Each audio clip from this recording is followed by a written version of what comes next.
This is it. This is the Gregory Citro 30, and it is my perfect day pack.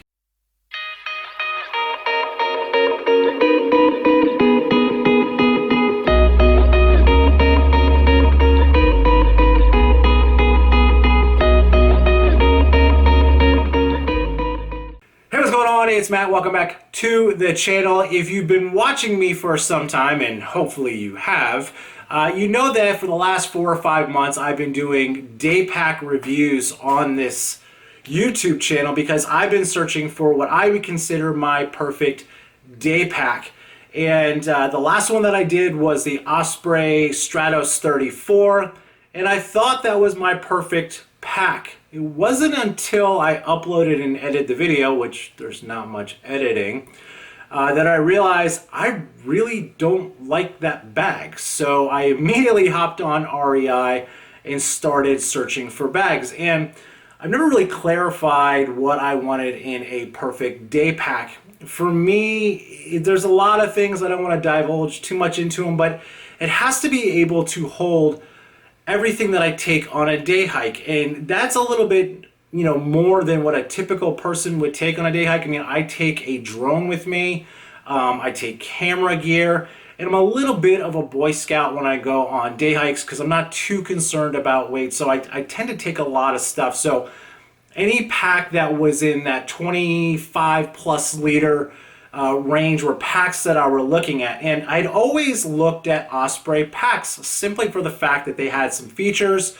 and their customer service and just their quality of their bags was it was top notch. But finally kind of broke the mold and I purchased the Gregory Citro 30. Now I'd seen this bag in the past and I just kind of overlooked it simply for the fact that I don't like hydration packs. I'm an Nalgene guy. Especially when I go on a day hike. So when I see that it has a hydration bladder, one, they're typically more expensive than just a regular day pack. But two, I know that I'm never going to use it. It's just going to get thrown out of the bag and put on, at the top of my gear closet. And then, it's just sitting there. But I went on REI, saw this bag. It was a screaming price. So I picked it up and I bought it. And I've used it on one hike. I will link that hike right here. It's the most recent hike that I did, but I've also worn it a ton around town.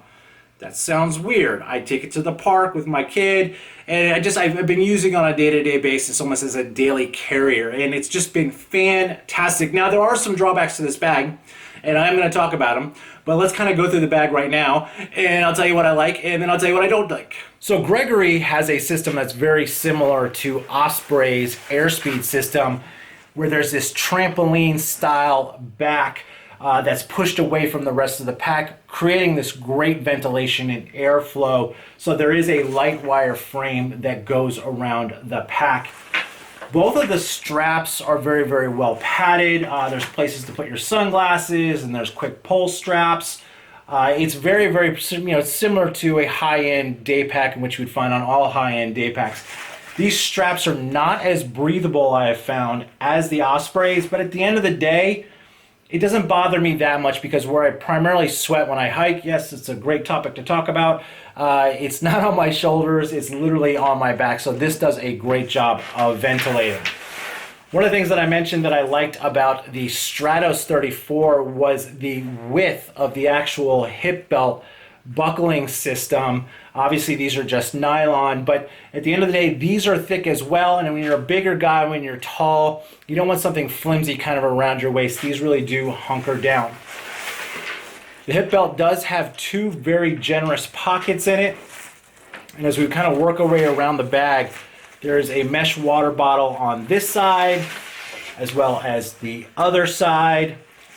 And essentially the great thing about these particular water bottle holders is that the compression straps that are right here on the pack, they're not at the bottom like they were on the Stratos 34. They're in the middle, so when you put a Nalgene in there, you're not trying to fight it to get it all the way down. The Nalgene just slides right down, and it does cinch on the middle of the Nalgene, and this is a 32-ounce Nalgene.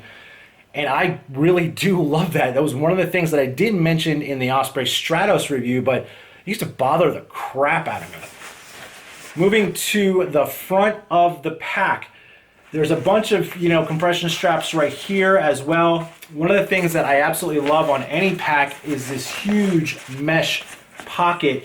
Just a stuff pocket, stuff stash, whatever you want to call it. But this thing has got a ton of room. I threw my DJI Mavic Mini in the back when I was filming with it, just a case, and it held it quite easily.